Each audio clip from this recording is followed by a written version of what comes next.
Pozdrav, dragi gledalci. Dobrodošli na 6. epizodu podcasta Novog magazina pod nazivom Napuštanje uglja na Zapadnom Balkanu. Moj današnji gost biće Stefan Vladisavljev, programski direktor Fondacije BFP za odgovorno društvo, koji se već godinama bavi međunarodnim odnosima, Kinom i njenom ulogom u globalnim poslovima. Današnja tema biće izazovi koji prestoje pred energetskom tranzicijom, posebno u svetlu geopolitičkih previranja i konteksta. Dodatno, obradit ćemo i temu kritičnih sirovina, kao i uticaj Zapadnog Balkana u svemu tome, a posebno na energetsku tranziciju Evropske unije. Snimanje podcasta podržano je od strane Fonda za otvoreno društvo Zapadni Balkan i možete ga pratiti na našem YouTube kanalu. Dodatno, video je dostupan i na ostalim podcast platformama poput Spotify-a, Deezera i Apple podcasta. Takođe, pozivam vas ovim putem i da nas zapratite na Instagramu i TikToku. Nadam se da ćete uživati u današnjoj epizodi.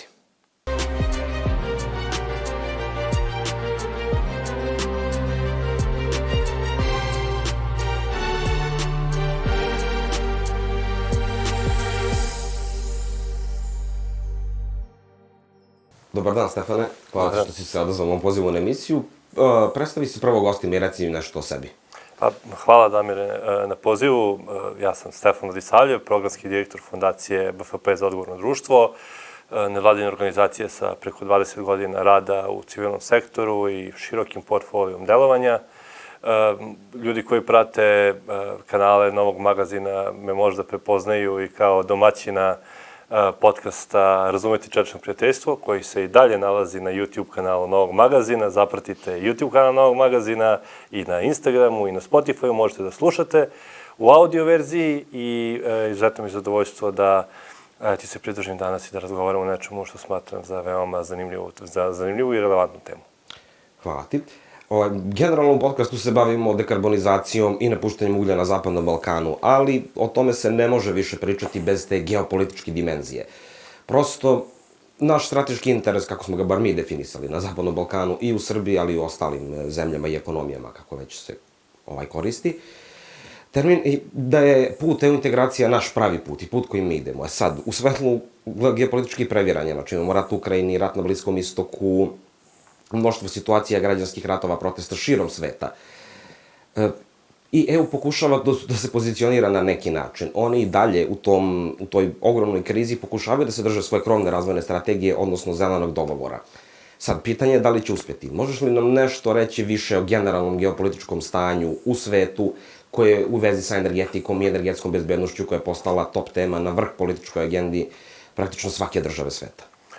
Geopolitika je često dobar lakmus papir i dobar test za različite politike koje velike svetske sile pokušavaju da implementiraju. I nekako ono što vi imate definisane kroz različite strategije i akcione planove na papiru sa vrlo blagim geopolitičkim pomeranjima mogu se pronaći pod izuzetno velikim udarom, odnosno mogu biti izazvani stvarima koje nisu nužno predviđene, jer možda ste neku strategiju formirali za vreme mira, a sada svedočimo nekoliko žarišnih tačaka koje se razvijaju širom sveta.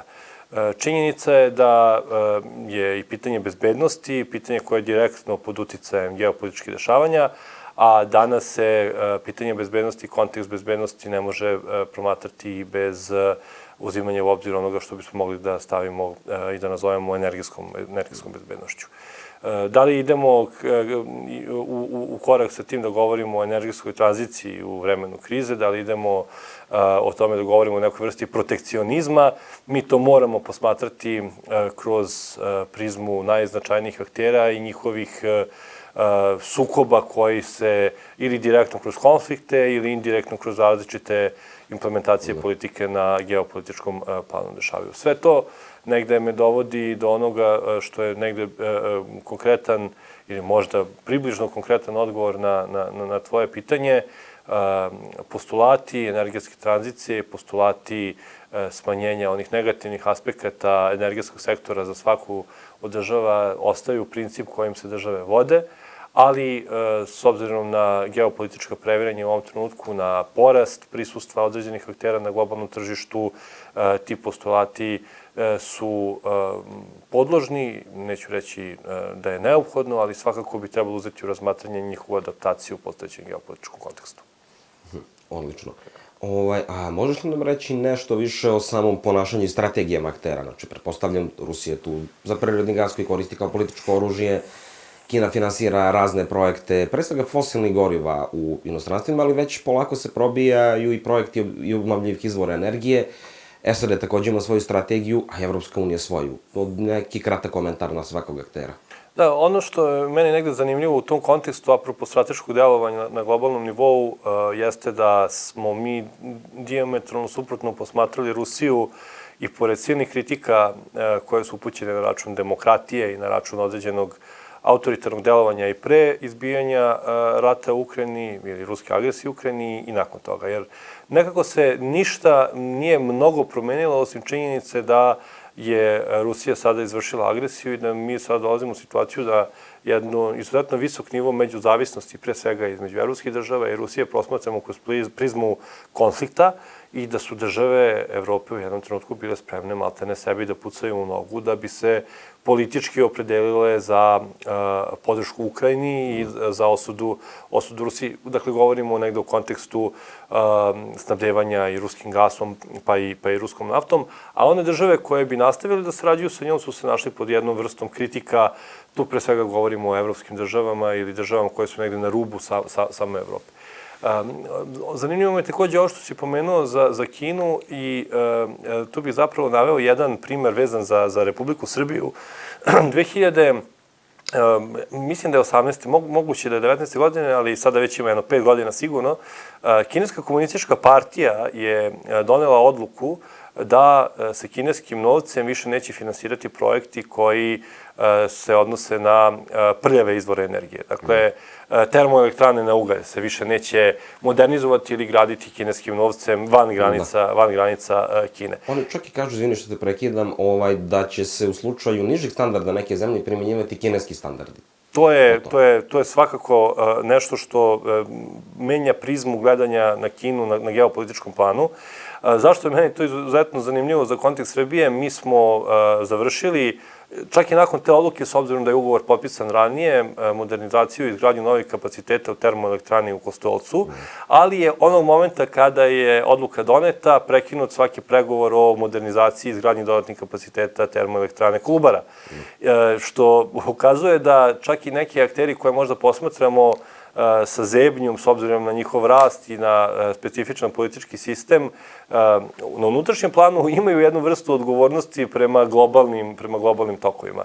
Sjedinjene Američke Države nastupaju na globalnom nivou sa dosta protekcionizma, nešto što je u skladu sa onim što su njihove politike. Očekuje se da će taj nivo protekcionizma biti i viši nakon dolaska Donalda Trumpa na vlast izvanično u januaru 2025. godine, ali Sjedinjene Američke Države zapravo teže ka tome da budu samoodržive u oblasti energenata i da se maltene snabdevaju svojim izvorima.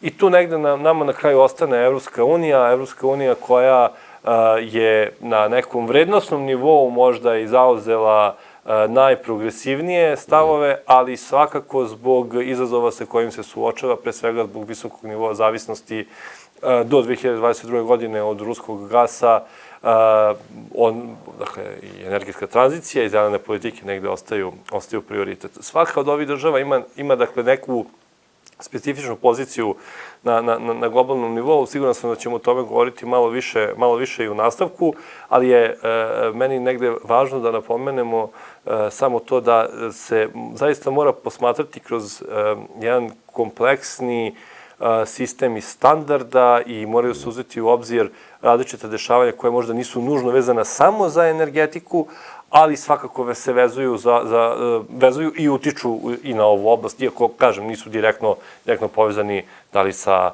obnovljivim izvorima energije ili sa strategijama u ovoj oblasti, već se zbog političkih posledica oni uključuju u ovu politiku kao dodatak na istu. Pa, mislim, kompleksnost međunarodnog sistema je stvarno ogromna i ne možemo sve svesti na jednu tačku, naravno.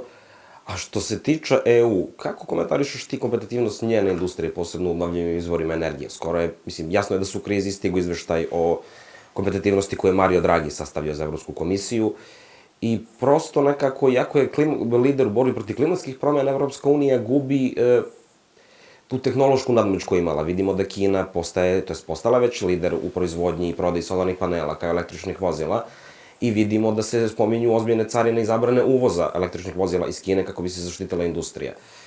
Kako komentariš, na koji način to komentariš? Mislim, slično radi i Amerikanci koji subvencionišu svoje proizvođače, slično radi i Kinezi. Evropa pokušava da ne subvencioniše toliko i da kroz Net Zero Industry Act zapravo reši taj problem, ali tu vidimo jedan jasan gubitak kompetitivnosti već par godina, a mislim da je posle krize 22. godine to još strmoglaviji pad, da kažem, u tom smislu. Na koji način ona može da se odbrani? Da li su ove mere dobre ili nisu? Kako će imati posledice? Evropska unija nastupa iz jedne prilično nepovoljne startne pozicije. Zašto sad iz prilično nepovoljne startne pozicije? A to će se polako, dakle, tu ćemo polako uključiti argument strateške autonomije. Zbog toga što je Evropska unija svoju poziciju izgradila na način kreiranja ekonomske, pre svega, međuzavisnosti, sad u različitim oblastima, ali ekonomske međuzavisnosti sa svim relevantnim akterima na globalnom nivou. I ovde hoću samo malo da se više osvrnem na politiku ili na spoljnu politiku. Mislim da je dosta važno za razumevanje i odnosa u oblastima koje si ti malo pre pomenuo. Dakle, Evropska unija je sa dolaskom komisije Ursula von der Leyen na vlast 2019. godine promenila malo svoj princip odnosa i razvijanja saradnje sa Narodnom Republikom Kinom. Sve se više govorilo o određenim rivalitetima u oblasti vrednosti, u oblasti politike, međutim u ekonomiji se dalje nazivala partnerom. U ekonomiju ću sad u ovom momentu u širom kontekstu uključiti i energetiku, ali se sa jednim tehnološkim bumom, pogotovo u industrijama, u automobilskoj industriji, u automobilskoj industriji Narodne Republike Kine, u oblasti električnih automobila i negde preuzimanjem primata na globalnom tržištu, i to partnerstvo sve više opterećivalo nametima kroz takse, pa i kroz carine. Dakle, opet Srbiju uključujem samo u jednoj rečenici. Srbija kao država kandidat za članstvo u Evropskoj uniji bi trebalo da usklađuje svoje ekonomske politike sa Evropskom unijom. Dok Evropska unija Kini uvodi takse i carine, Srbija sa Kinom potpisuje ugovor o slobodnoj trgovini. Dakle, ono što Evropska unija radi u ovom trenutku se naziva politika umanjenja rizika. I iako se ta politika prevashodno vezuje za Kinu, ja bih rekao da politika umanjenja rizika se može posmatrati kao način na koji Evropska unija pokušava da se pozicionira i negde distancira od statusa quo u kome je ona izuzetno zavisna u različitim oblastima, što od kineskog tržišta, što od sirovina iz nekih drugih država. Kreiranjem nekih sopstvenih lanaca snabdevanja i kreiranjem određenih seta normi koje će zaštititi ekonomiju ili ekonomije država članica. I to je zapravo znatno ojačalo pogled onih koji zagovaraju takozvanu stratešku autonomiju, na uštrb onih koji smatraju da je strateška autonomija potencijalno opasno za transatlantsko partnerstvo. I mislim da će biti jako zanimljivo posmatrati tu stratešku autonomiju u kontekstu dolaska Donalda Trumpa na vlast 2025. godine. Izuzetno važan geopolitički moment za sve one koje promatraju sistem međunarodnih odnosa. Zbog čega?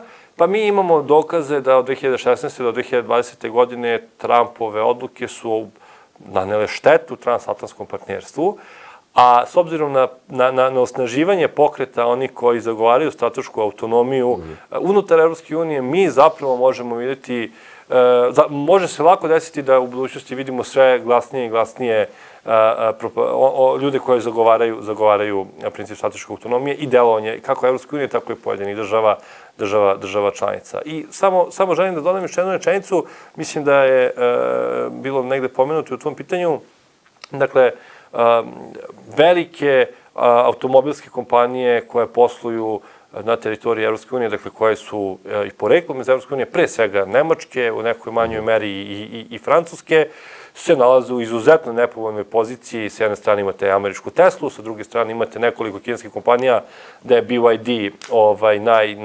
najpopularnija i najpoznatija, pa i najveća. BYD je trenutno najveći proizvođač i najveći prodavac električnog automobila na globalnom nivou, a relativno skoro su najavili izgradnju postrojenja i u Mađarskoj. Dakle, već Kinezi dolaze na evropsko tržište, a Evropa nekako pokušava još da formuliše svoje konkretne politike prema dakle, doskorošnjim partnerima, potencijalno rivalima na tržištu u budućnosti. Da li misliš da će ono da se približi američkoj strategiji koji prosto traže svoje saveznike koji im odgovaraju vrednostno i u tom smislu, to je prijateljske zemlje, poput Japana, Australije i ostalih. Naravno, tu se nekad nađe i Brazil neki, što bi se reklo, ali uglavnom tako. Da li misliš da je koncept strateške autonomije i spojiv sa tim principom? Mislim da koalicije već postoje. Mi ih nekako vrlo simplifikovano u ovom trenutku delimo na zapadne liberalne demokratije, pa nekako zapadne liberalne demokratije ubrajamo i Japan i Australiju, čak i u pojedinim slučajevima Južnu Koreju. Ko baš hoće da nategne, tu stavi i Indiju. A sa druge strane imamo države koje su drugačiji politički sistemi. Ja ih ne bih sve nazvao ni autoritarnim, ali svakako drugačiji sistemi sa primesama autoritarizma koje postoje. Ali nekako mi je ekonomija prevazilazila te podele do sada. Sjedinjene Američke Države najvećeg partnera pored Evropske unije imaju u Kini, mislim na spoljnu trgovinu. Evropska unija prethodne 2 godine je više trgovala sa Kinom nego što je trgovala sa Sjedinjenim Američkim Državama. I to je onaj status quo o kome mi sada govorimo. Radi se samo o tome da smo na jednom pragu tehnološkog razvoja, tehnološkog napretka, koji će sada definisati neke nove putanje i neke nove putanje razvijenja odnosa i nivoje saradnje između različitih država. I pitanje je koliko će politički postulati zasnovani na vrednostima moći da se usklade sa onim što su potrebe ekonomije. Mislim da je tu Nemačka jako dobar primer, s obzirom da ovi kritičari koji zbog nedostatka demokratskih praksi osporavaju razvoj saradnje, na primjer sa Narodnom Republikom Kinom, često budu preglasani snažnim porukama koje dolaze iz industrije, jer nekako se, kako bi se, ajde da kažem, možda ne unizio značaj, ali svakako dala jedna slikovita poruka, kaže da se odluke koje kancelar donosi, proveravaju sa članovima partije, sa članovima Bundestaga, ali i sa članovima poslovnih asocijacija koje čine izuzetno važne aktere u Nemačkoj.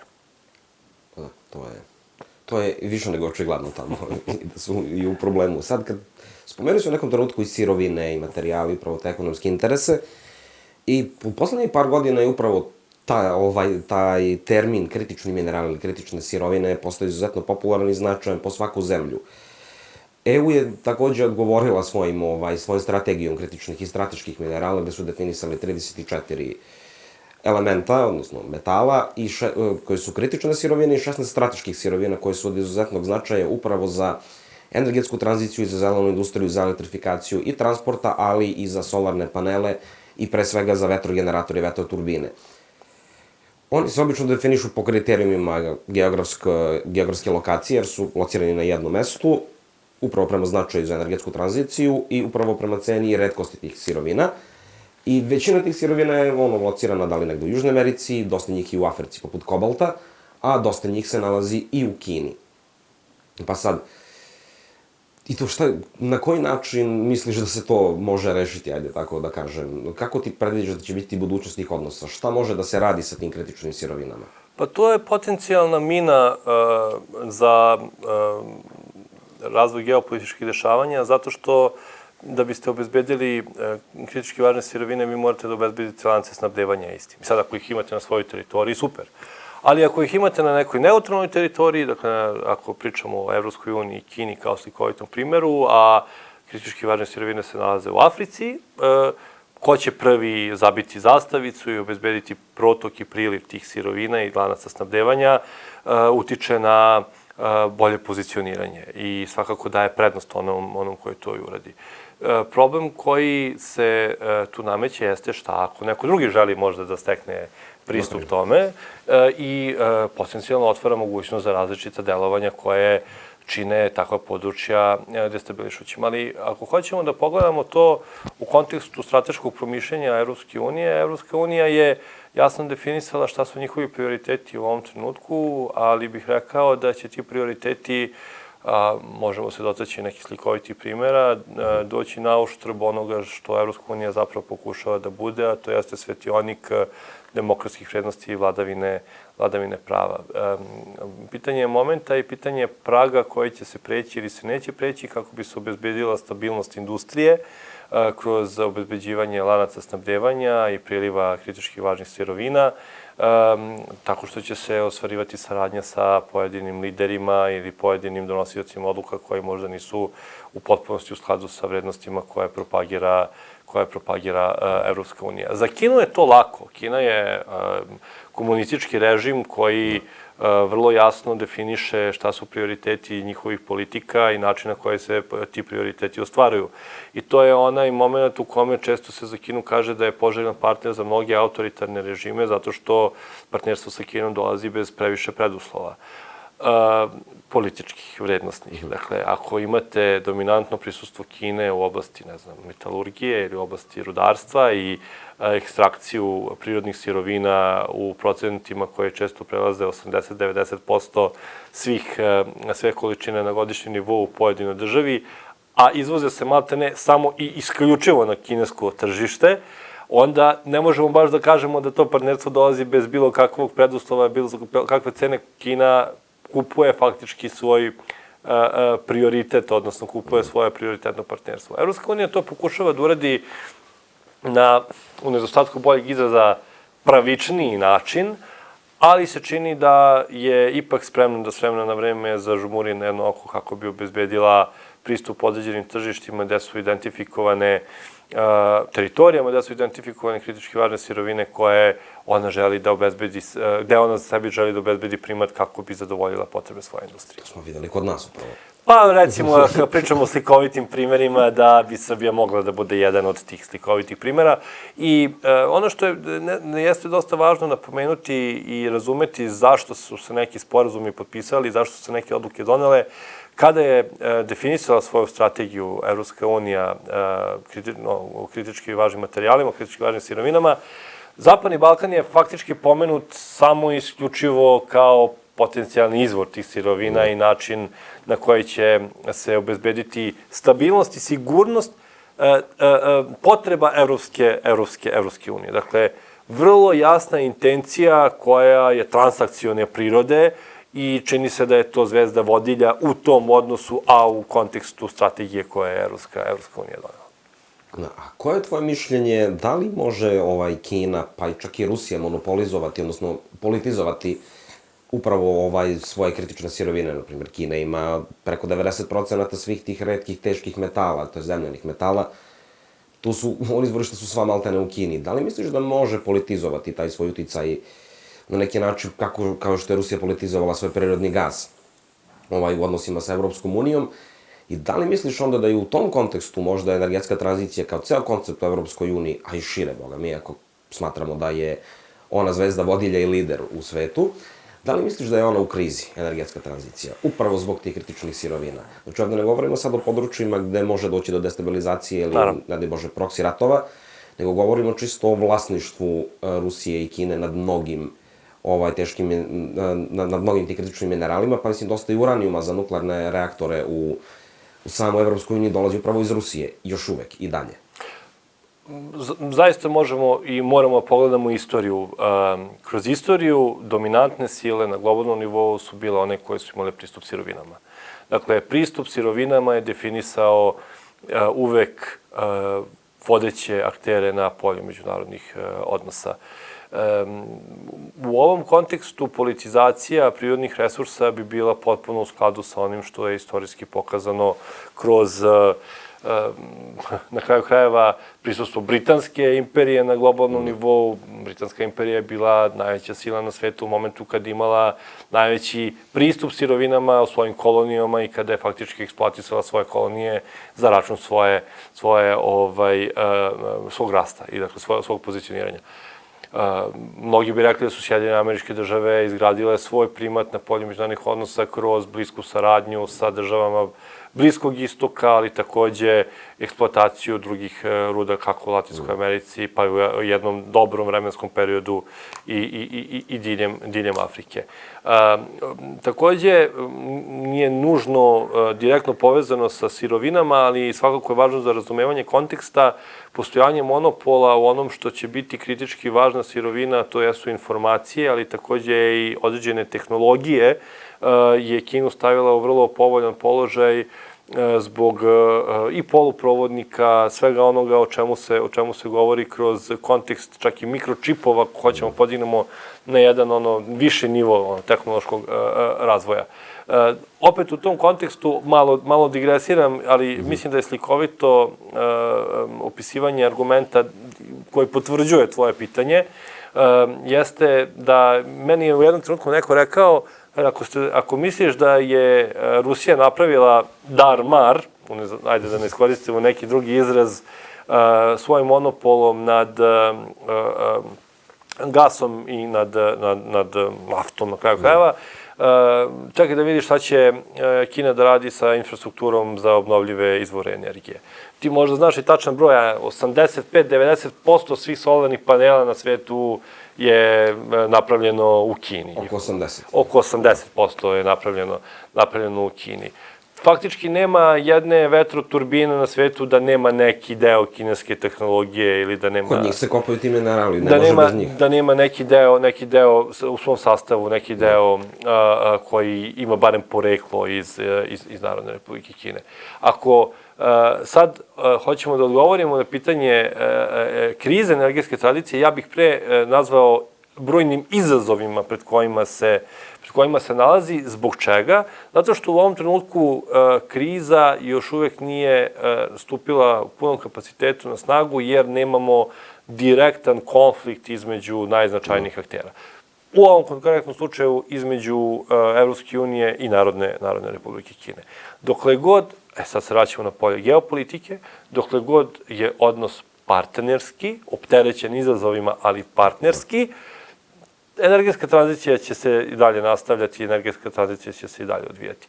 Ako dođe do zaoštravanja koji bi doveo do diplomatskog, trgovinskog ili, ne daj Bože, nekog oružanog sukoba, što zaista stavljam kao gotovo nemoguće, u tom momentu mi možemo govoriti o obustavi energetske tranzicije, ali pitanje onda i za donosioce odluka, pa i za obične građane, koliko bi energetska tranzicija zapravo bila prioritetna ako dođete u situaciju da ne možete da obezbedite normalan život u nekim normalnim uslovima. Na to, postmaterijalne vrednosti, kako bi Inkart rekao.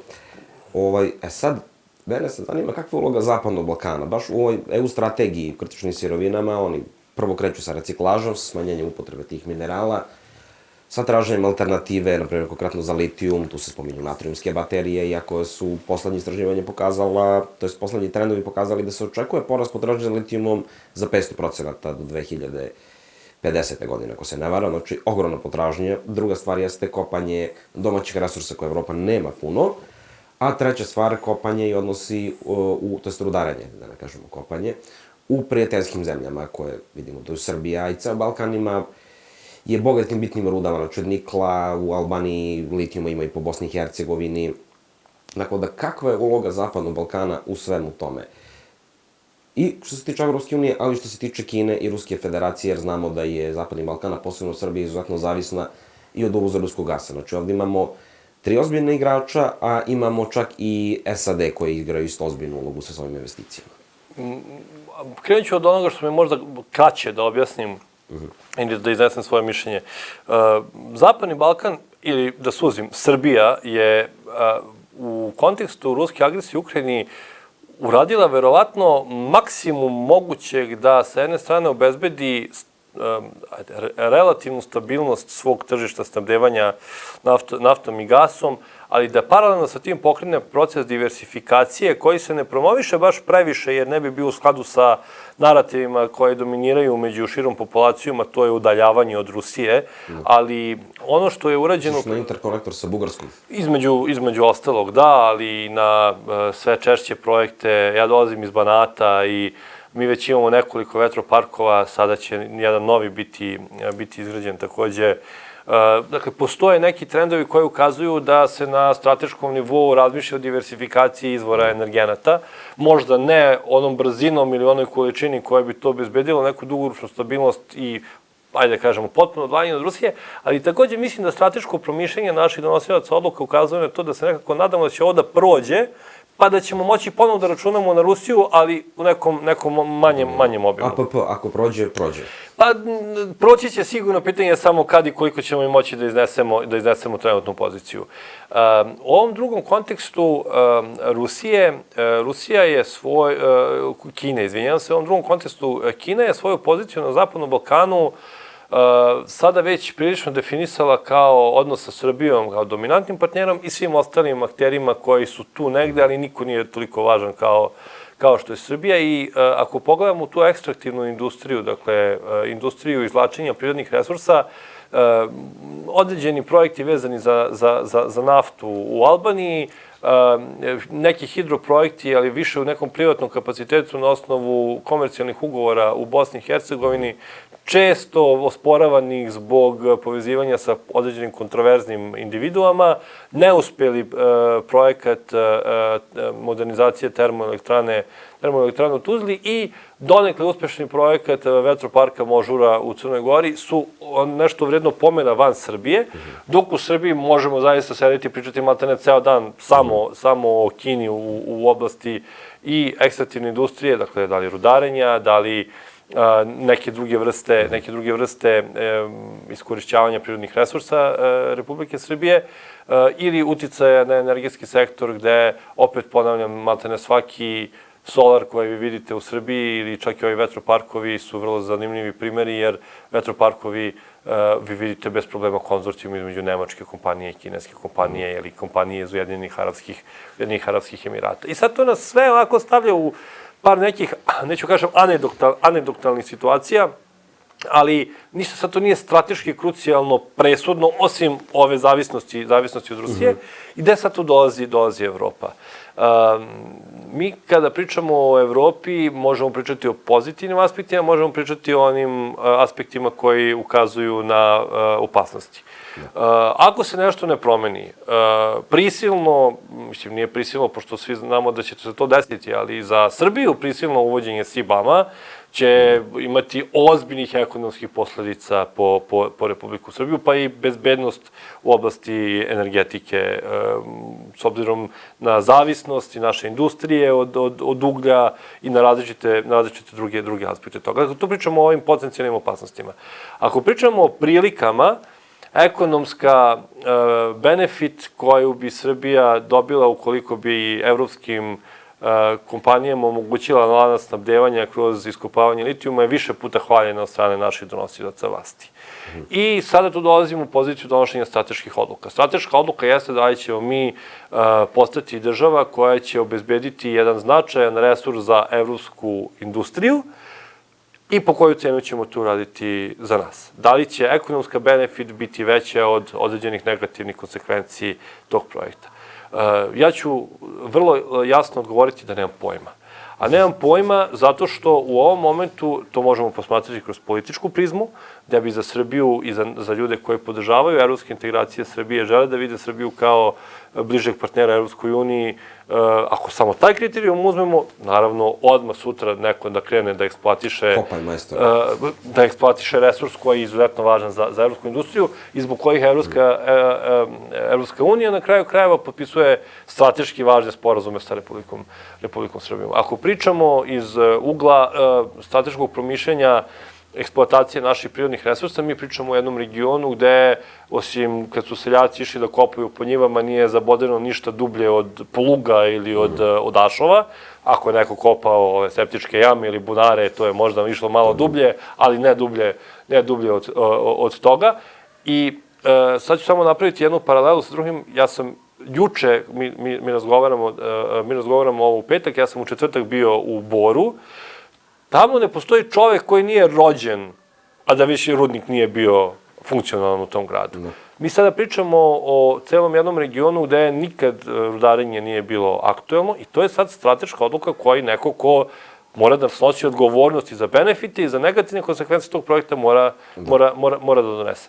I na kraju sve one naučne diskusije koje, da imamo čak jednu kakofoniju eksperata koji su i za i protiv, utiču na dodatnu zamršenost promišljenja te odluke i zato kad bih morao da kažem šta treba radimo, ja nemam pojma. I hvala Bogu, pa ne moram ja da odlučujem o tome, jer u ovom trenutku to ne bih svakako mogao da uradim.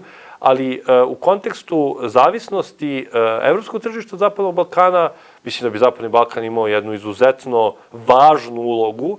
Opet ponavljam pitanje samo po koju cenu, da li je ta cena nešto što je vredno te pozicije i to će na kraju krajeva biti nešto što će biti politička odluka, zato što u ovom trenutku nama nedostaje i otvorena, javna, ekspertski zasnovana, objektivna, ne samo otvorena, nego i objektivna diskusija, da bismo mi kroz različite aspekte ove teme promišljali na kraju dali mogućnost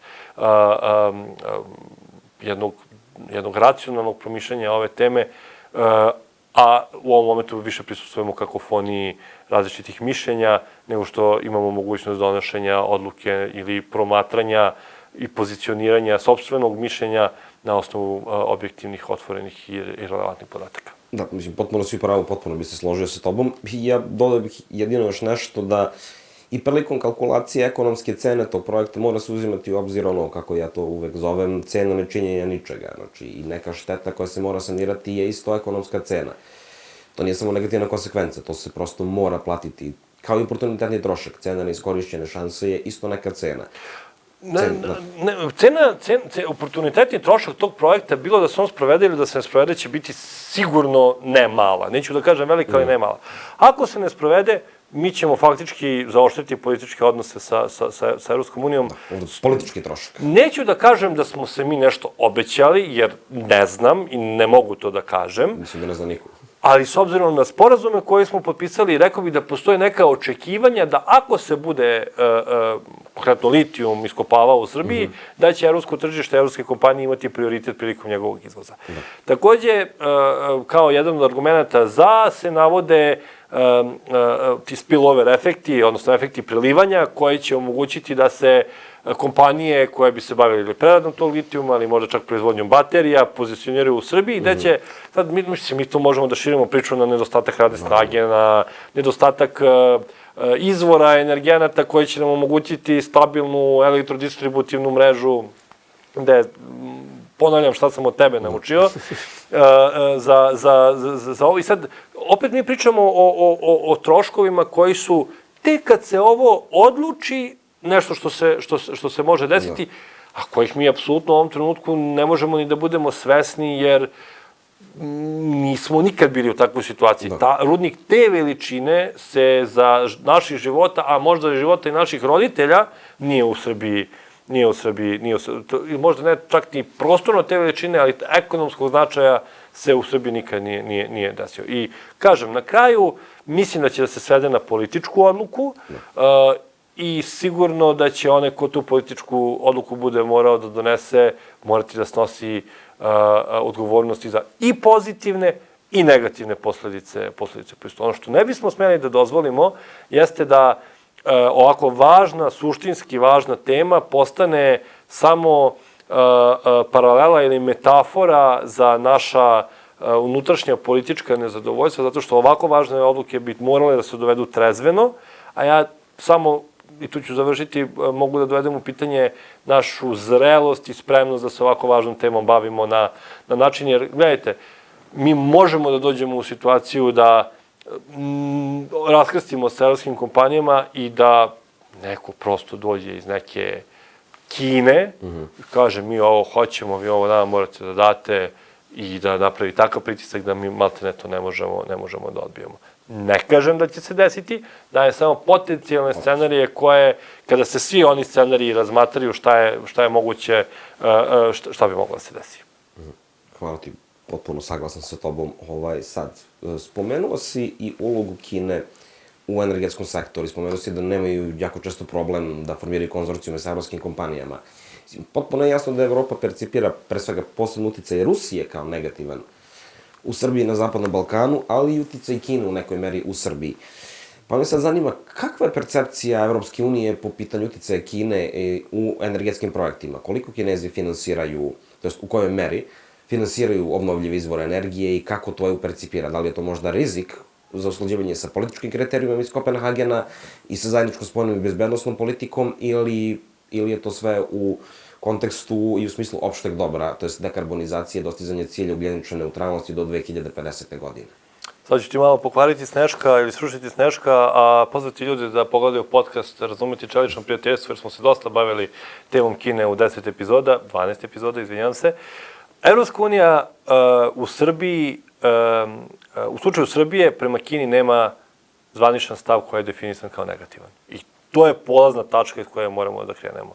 Kritike pojedinih lidera koje dolaze iz Evropske unije ili zabrinutosti određenih organizacija koje takođe dolaze iz Evropske unije su jedna stvar. Zvanična pozicija Evropske unije se mora posmatrati pre svega u kontekstu izveštaja komisije o napretku države.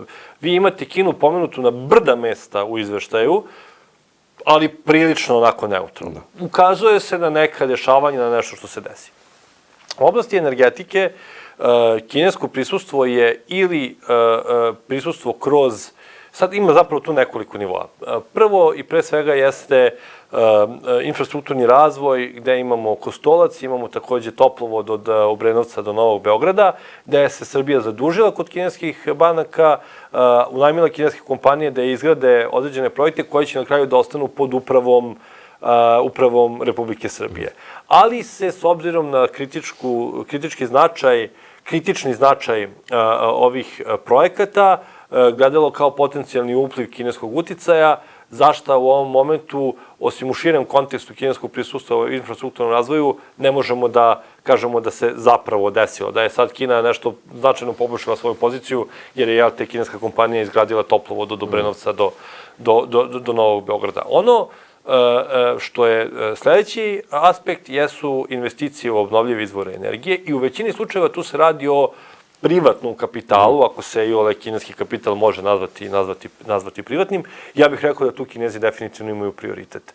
Dakle, ali to bih opet vratio se na ono o čemu smo već razgovarali. Vi ne možete nemačku kompaniju da nađete koja će da napravi solarne panele da ne koristi kinesku infrastrukturu i onda im je lakše često da uđu u partnerstvo sa kineskim kompanijama od samog starta i da to tako naprave. Kao i u širem kontekstu političkog promatranja kineskog uticaja, tako i u oblasti energetike, vrlo blago formulisan, rekao bih, neutralni stav zvanični, uz česte kritike koje dolaze ili od pojedinih lidera ili od organizacija koje posmatraju kinesko prisustvo na Zapadnom Balkanu. Ono što bih ja negde kao neko ko se bavi temom malo intenzivnije hteo da dodam, jeste da neophodnost ulaganja u oblast infrastrukture i neophodnost modernizacije pojedinih aspekata našeg energetskog sistema je neupitna.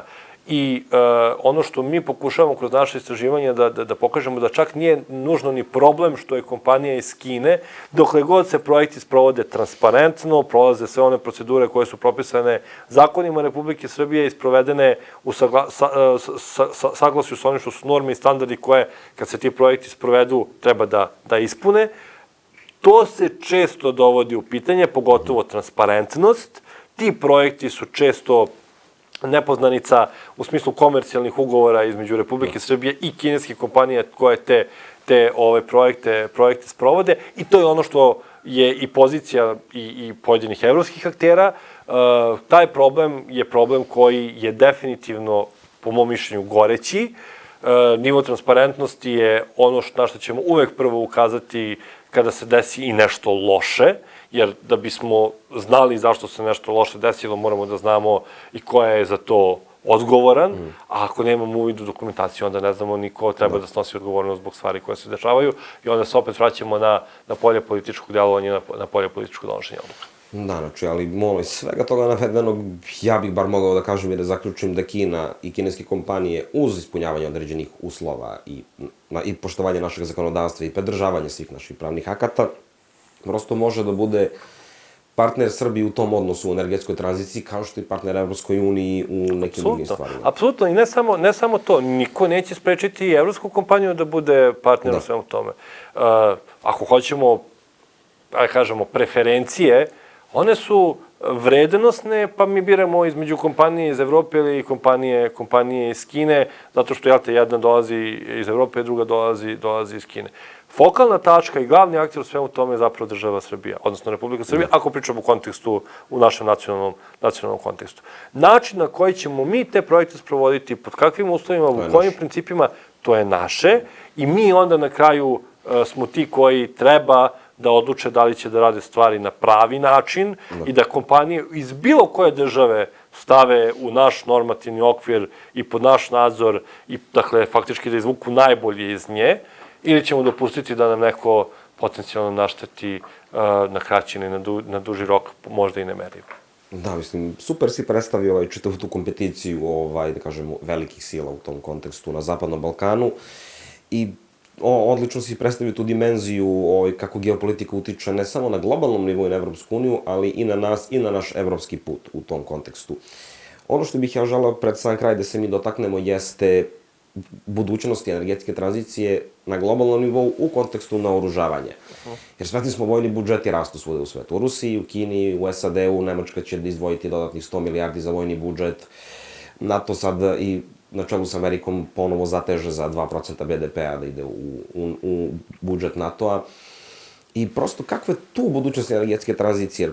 Prvo, da li će biti novca za nju? Druga stvar je, to je uglavnom energetski intenzivna industrija koja zahteva energente izuzetne gustine, prosto, a vetar i solar, to su variabilni izvori i neće moći prosto da podmire te potrebe ukoliko krenu sa ponovnim jačanjem vojne industrije. Treća stvar, to su uglavnom i prljavije industrije koje zahtevaju izuzetno visok energetski intenzitet, znači od čalika, aluminijuma i različitih kompozitnih materijala. Sad, na koji način se te dve priče uklapaju? Jer meni lično deluje da su prosto dijametralno suprotne. Postoje neki pokušaj u vidu goriva za avione i za motorna vozila, Amerikanci i Evropljani eksperimentišu sa biogorivima i različitim ostalim supstancama. Postoje neke naznake da će biti, da će ići na struju vojna vozila, što je, ne mislim da će da, i kad dođe do toga, da je malo suludo, iskreno da budem, ali na koji način, da li je energetska tranzicija moguća u takvom kontekstu, ili misliš da je spojiva, ili će biti neki treći energent koji će se koristiti? Pa, ja bih zapravo volao negde možda i da malo prodiskutujemo ovo, jer mene zapravo zanima kako će da bude budućnost ratovanja.